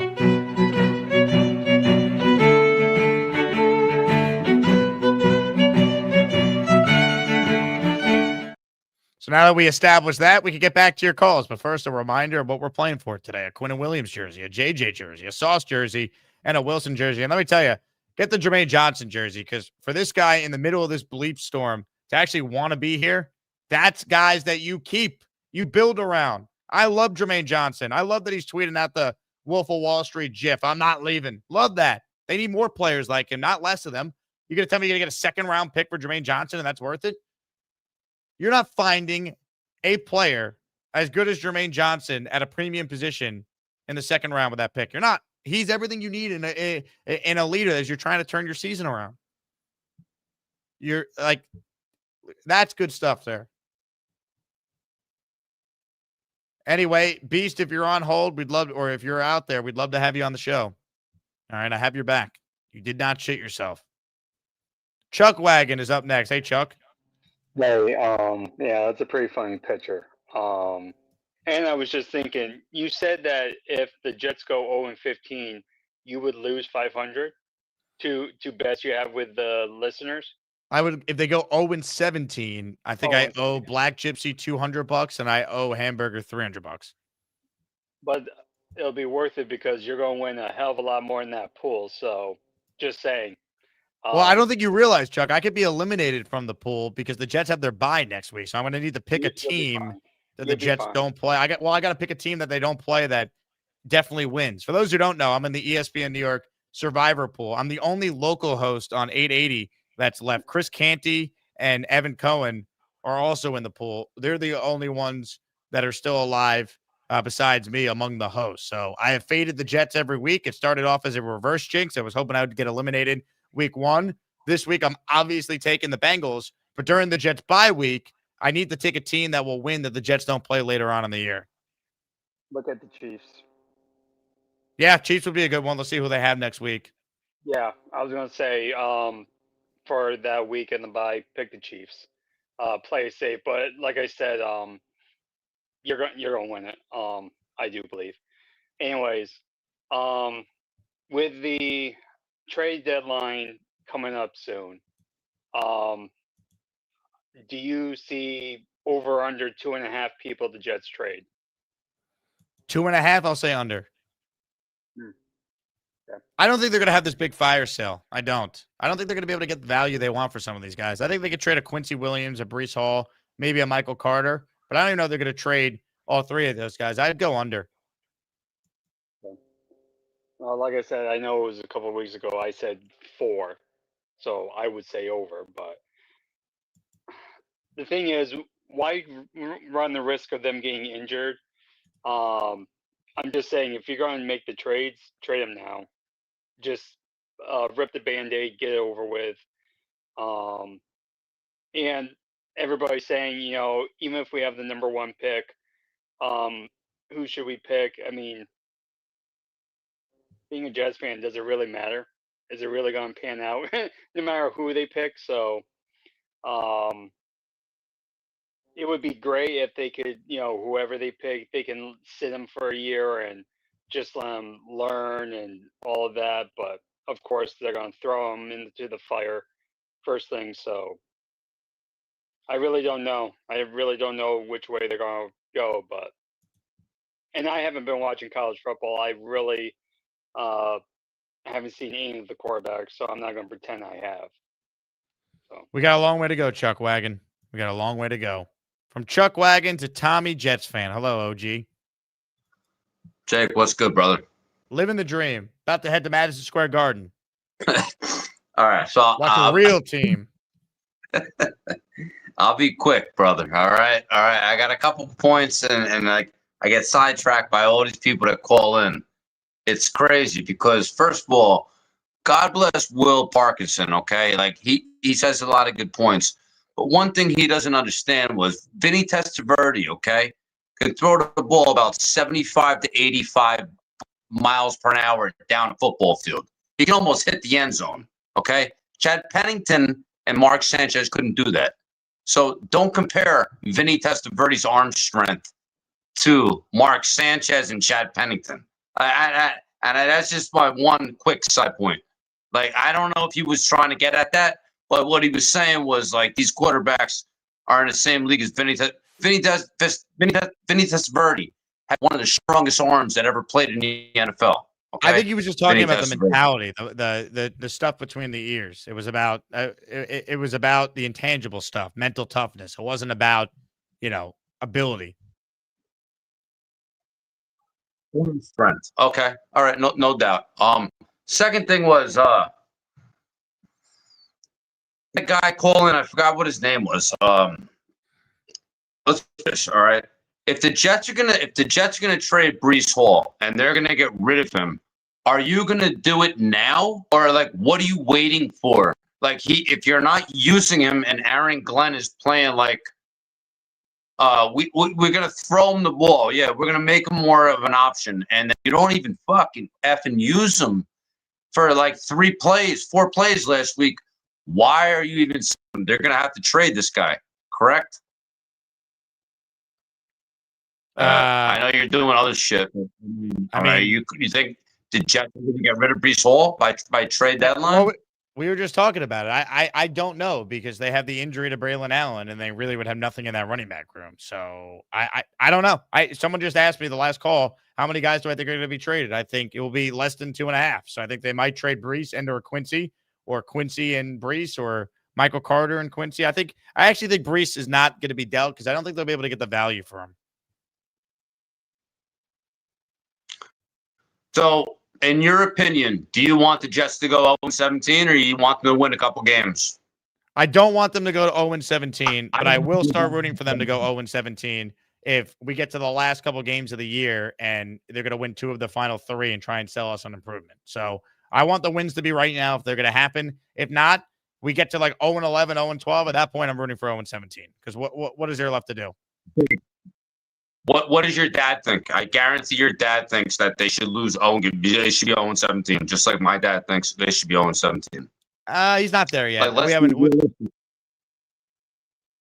You think that they're hiring Glenn back after this disaster? If they win 2 games, you think they're hiring Glenn back? I got to see what it looks like. 2? I don't think they're even winning 2. I think they're winning 0 games. Well, I mean, if they win 0 games. He's gone. He's gone. The power of friendship won't save him. I hug him every day. Right? Literally help. I do. I say keep the faith, man. I hug him every day. All right. I don't care how often Woody hugs Aaron Glenn. The power of friendship will not save any NFL head coach unless you're Hugh Jackson if you have a winless season. The funniest thing ever, by the way, because this is how sad it is as Jet fans, I went back and revisited like the Browns 0-17 or 0-16 season. The Browns, I think, went 1-15 in Hugh Jackson's first year, and he said, "We're not going 1-15 ever again." And he was right. They went 0-16. And he somehow kept his job for another year. They got fired midway through. It's amazing.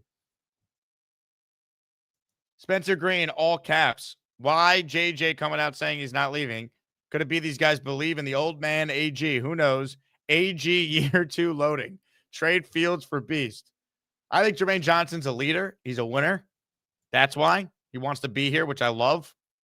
I don't think it means they believe in AG necessarily. I don't think he's lost the locker room. I think they still think he could be a good coach. I think guys are still playing for him.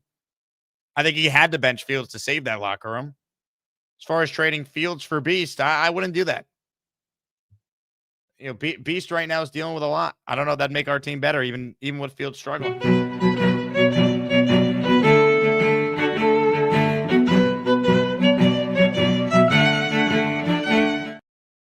Alrighty then. Last chance to get in the raffle here. We only have 5 memberships the whole show. Mike Duramo is the one who did it. I'm going to gift one right now, and I'll enter you in the raffle if you're the recipient of said membership. I'll give people about 10 seconds to hit the like button. We only have 164 likes, which is low. And get yourself in the raffle. 10, 9, 8, 7, 6, 5, 4, 3, 2, 1. Hit it, Woody. Really an absolute phenomenon. I hate this team. When you get this allegiance to a team, I was born into this, and it sticks with you. I'm always a Jets fan, but I'm thankful we have fans like this. I hate this team. I really want to know who that kid is. If anyone knows who he is, I want to send him some merch and tell him it won't get any better, but we're all in this together. The power of friendship is here. I hug him every day. Right? Literally help. I do. I say keep the faith, man. I hug him every day. Man. Ladies and gentlemen, Kevin James just received a gifted membership. That's right. The King of Queens watches our show from Black Gypsy. Let's go, baby.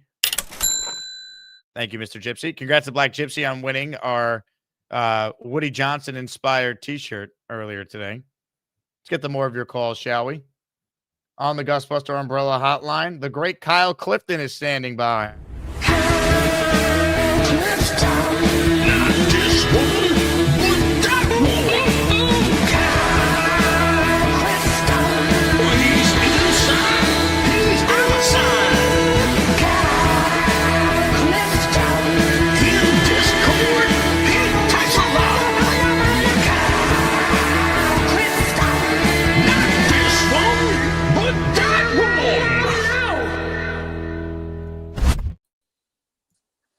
What's up, Jake? How are you?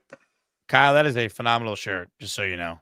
Thanks. I appreciate that. You don't see many guys in their mid-50s wearing the Aquaman tape. I think the one thing that Gator got wrong, I think Mr. Johnson is a crotch hugger. He kind of led with the top half. So that was a little disappointing. Wait, do we need to get Joe Blewett on to review the hug? Yeah, the technique was all wrong. All wrong.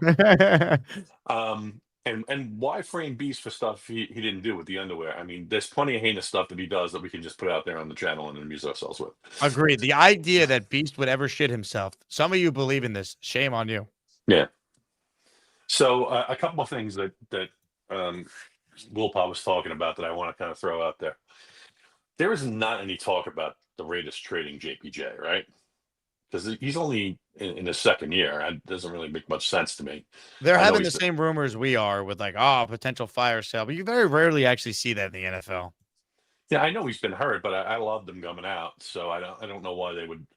I mean, even if Carroll were one and done there, you would think that they would want to keep him as a piece for the future or for the new coach, right? I would be very surprised if he's traded for everything you just outlined. He's to me, I mean, he's a good player. He's on a rookie deal. Why would you get rid of him? Yeah. The other thing is Mike Tomlin. If things go poorly for Mike Tomlin this year, and 7, 8 wins, and they miss the playoffs, and he misses, and he loses his job, would he be a guy we'd consider, even though he's not kind of the prototype that we're saying that we're looking for, as an offensive mind, quarterback whisperer type? I think he has to be because he's never had a losing season. I mean, I don't even think I don't think he's gonna have a losing season this year. You Right. know, Well, but I can hear the chat right now. He's not coming here. And the Jet fans have got to get over that mindset, right? When you have the first overall pick, changes everything. And you have all this cap room and there's talent on the team, and there's an opportunity to build something with the players that are here rather quickly, I think guys will come.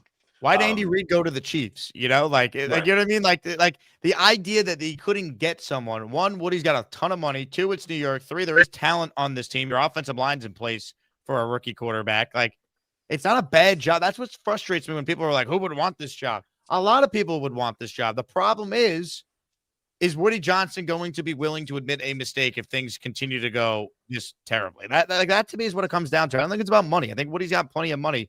I think he really likes Glenn. He hired him. That was his pick. He doesn't want to fire him after a year. It's going to take a lot for him to do it. But 0-17, Aaron Glenn's going to be fired. Like, that's how that works. And I mean, one of the other main detriments to actually having guys like that come here is Woody putting his foot in his mouth. I mean, this was just symptomatic of the dysfunction today with all the parsing that Glenn was doing and the skating about he didn't say he was a bad guy and all this. Like, A, Johnson shouldn't have put him in that spot, and B, just say the owner's entitled to his opinion and move past it. It's kind of how I felt about it. I was alarmed to hear that Will was saying that he didn't think there was going to be a lot of trades. I mean, part of the problem here at this point is we've kept a lot of these guys here for years and years. But do you want them to make trades, Kyle? Because you trust them to get value back for these guys? Yeah, well, that's trade the free agents, fine. But I don't want this regime overseeing like what value to get for Quinnen or JJ or Will McDonald. Like, they want to trade Quincy as a free agent, or Brees or Michael Carter because he's been replaced by Brownlee and hasn't been able to stay healthy. Fine, but when we talk about full fire sale, some of our best players, I wouldn't do that if they're under team control, which they are. I mean, I understand the problem with trusting a lame duck, but also, I did love the Briggs and the Harrison moves, and that's fair. Moves did a good job with that. There's some stuff that they were able to do kind of on the fly and bring some people in. It hasn't worked because we don't have the trigger man to do it, and we in some respects we overestimated our ability to coach up fields. So, that's basically all I had. I wanted to talk about those three things because I would be very interested in JPJ. I would be somewhat interested in Tomlin, as a program builder. And I want to make sure that we get some capital in here from guys that probably won't be here so we can build this out from the future, because I can't go through this anymore. I've had it. I appreciate your time, Jay. 100%, Kyle. Great call. I don't think they're going to trade some of the big guys. I don't. I think they could trade some of the guys who are going to be on expiring deals, and that would make sense. I just hope they get decent value. Like, honestly, I wouldn't trade Brees if I'm just getting a 5th round pick. I'm only trading Brees if I'm getting at least a 4. They don't use him properly, but I'm not trading Jermaine Johnson. No way. I'm not trading Will McDonald. Z Corp. Sanders. Enough said. Sanders what?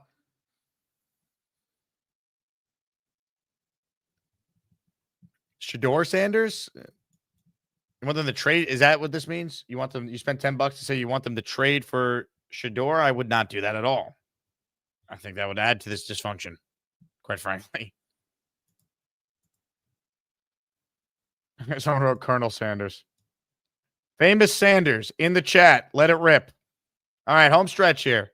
I'm going to the Knicks game tonight, so I got to end the show and then upload the podcast here. Reminder to get in the raffle if you haven't. And again, thanks to everyone who helped me hit over 43,000 subscribers on the YouTube channel here. Let's get to your remaining calls. Let's say hello to Carlos, the barber, who's not in the barber shop today. What's up, Los? What's going on, Jake? Living the dream, Los. What do you got for us? Yes, sir. Listen, I was thinking about everything that we've been talking about here recently on the show and stuff. And I think one of the things that, and I don't know if anybody else touched on this, but I think one of the reasons why we're seeing Aaron Glenn failing right now as a head coach is because of his ego and his pride. The whole move with Aaron Rodgers and getting Rodgers out of there, to me, was all an ego trip. Being the new man in charge, being the head of the, of the ship or whatnot, the captain of the ship. And he made a lot of decisions off of ego and pride. The reason why he didn't bench people when they were supposed to be benched is because of the same thing, because of ego and pride. They spent all that money on Justin Fields, and they gave money, to other people that came in from trades, and it looked horrible for him to have to sit these people down. So to me, it's an ego and pride thing, and I think he's learning very quickly that that ego and pride has kicked him in his butt. I do think that this has been eye-opening for him, but I don't know. That means he's going to get better. So, but yeah, it sucks, man. Not to be able, once again, our season, finishes, before December. It's frustrating. You watch all these other teams putting up points. You watch all these other teams, playing competent football, and we can't get a taste of nothing good. It's very horrible. I feel like that, like the interview they gave that kid. The kid's like, listen, man, I'm just born into this. I don't know. I'm so tired of it. They stink. I feel for him in particular, right? Because all he knows is the Jets being bad. When I was around his age, I saw playoff teams. I saw the Jets go to the championship game 2 straight years. Like, if you're a Jet fan under the age of really 25, you don't, 23 even, like, right? Like, you don't really remember those Rex teams even. You certainly don't remember the Chad teams or Herm, and it's sad. That's right. But I appreciate you taking my call, man. I just wanted to hide.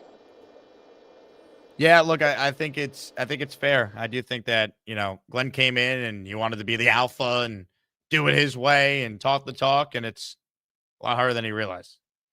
I think there's something to that.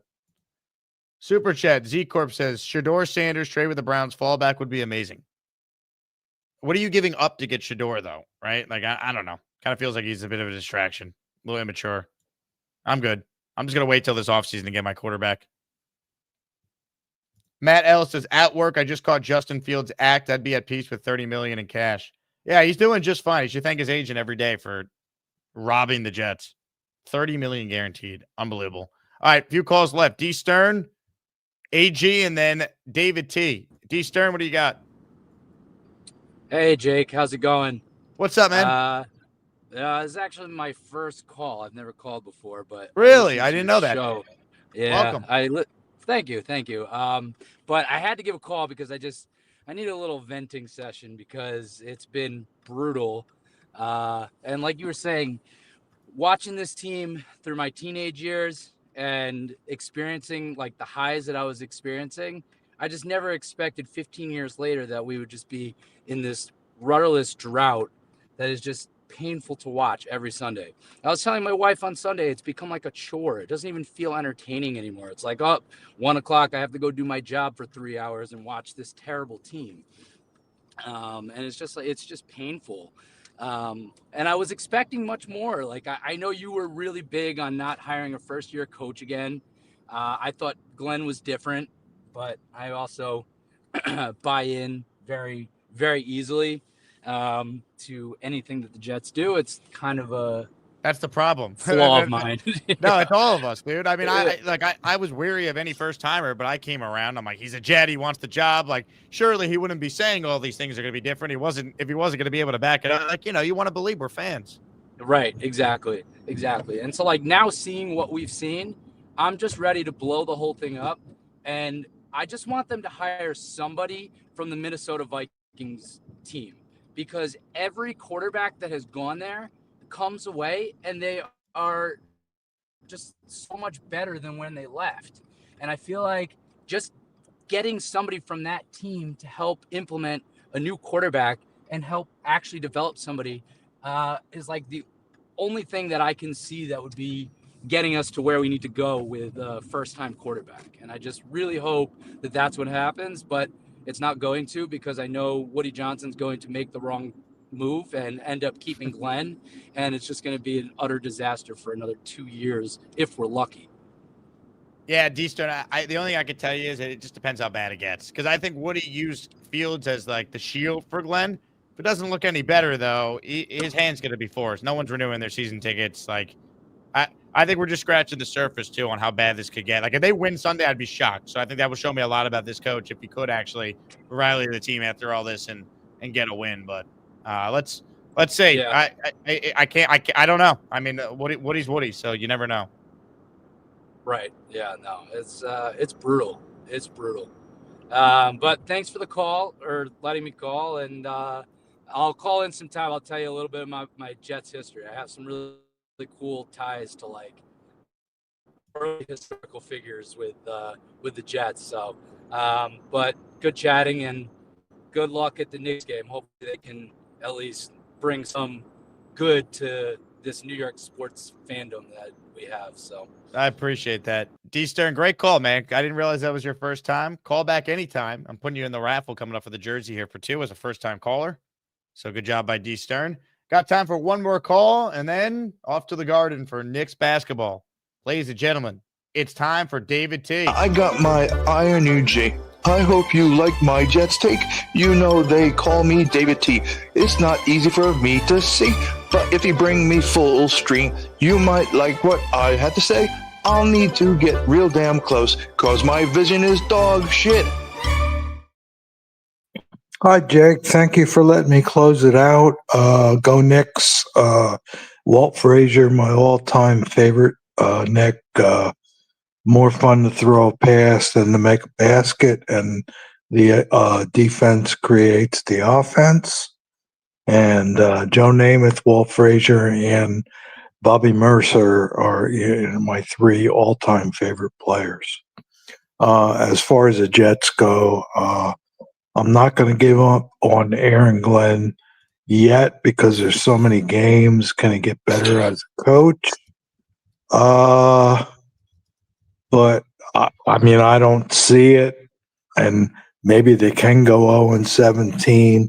But my feeling is, if it gets to the end of the year and I feel he should be fired, and Woody doesn't do it the following year, my protest would be, because I like to go to one Jet game a year now. I can swing that to protest the game, but I would still like maybe come up to New York and do the meetups and watch the game at the bar. So that's where I'm at this point. I'll tell you what, all fair, David T. But here's the one thing we can hope for.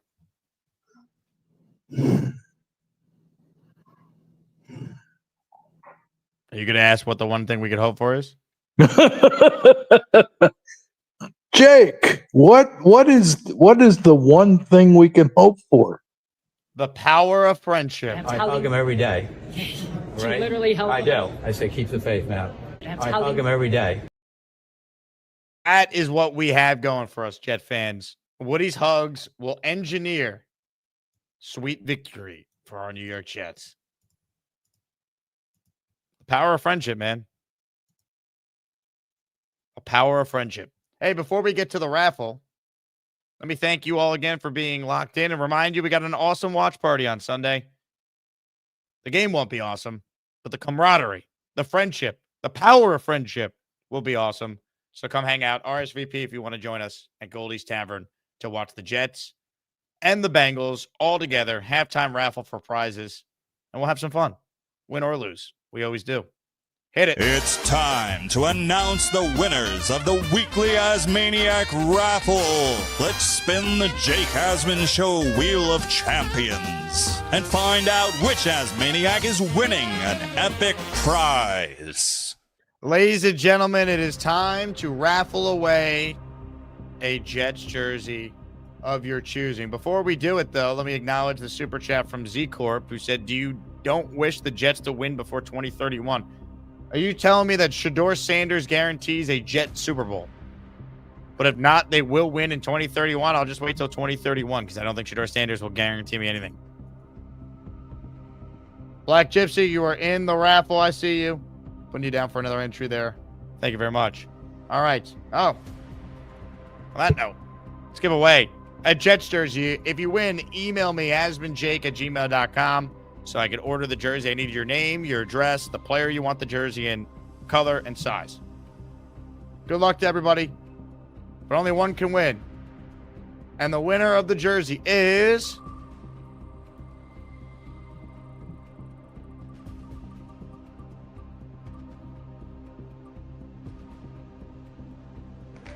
Spencer Green. Ladies and gentlemen, he did it. Hit it, Spencer.